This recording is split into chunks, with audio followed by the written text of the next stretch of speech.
fils d'Amoz, se mit à prier à ce sujet et il criait au ciel.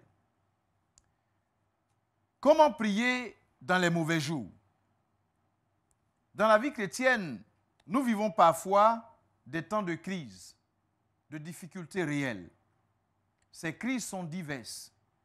Elles peuvent être liées à la quête d'un emploi, à la perte d'un emploi, à une crise d'identité, à un deuil dans la famille, à une crise conjugale, à un conflit insurmontable, à une maladie qui nous ténaille depuis des années, à un manque d'argent.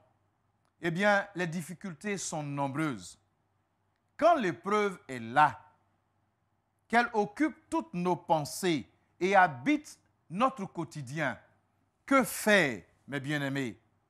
Que faire lorsque les jours sont sombres et que les jours sont mauvais pour nous? En lisant la Bible, nous voyons que bien de serviteurs de Dieu et enfants de Dieu sont aussi passés par des jours mauvais. Qu'ont-ils fait? Comment ont-ils prié? Comment ont-ils été délivrés? Voyons ici l'exemple du roi Ézéchias. Ézéchias devient roi à l'âge de 25 ans. La 14e année de son règne sur Juda, le roi d'Assyrie, après avoir conquis les villes fortes de Juda, assiège Jérusalem, la capitale du royaume. Il envoie ses officiers supérieurs se moquer des soldats israélites qui gardent la muraille.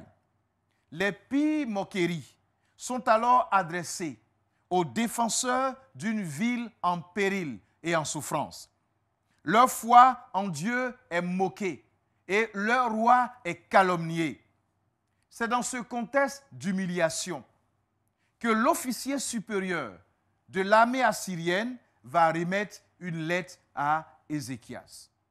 Alors que la ville est assiégée et alors que le peuple est soumis aux ordres du roi d'Assyrie, alors que la situation devient précaire et que les jours sont mauvais, que va faire le roi Ézéchias poussé dans ses derniers retranchements? Comment Ézéchias va-t-il s'en sortir? Ézéchias va tout simplement prier. Ézéchias va invoquer son Dieu. Voyons la prière d'Ézéchias. Ézéchias va se saisir de la lettre de blasphème reçue du roi d'Assyrie et la lire. De même que les dieux des nations, des autres pays n'ont pu délivrer leur peuple de ma main, de même le Dieu d'Ézéchias ne délivrera pas son peuple de ma main. Telle est l'injure du roi d'Assyrie.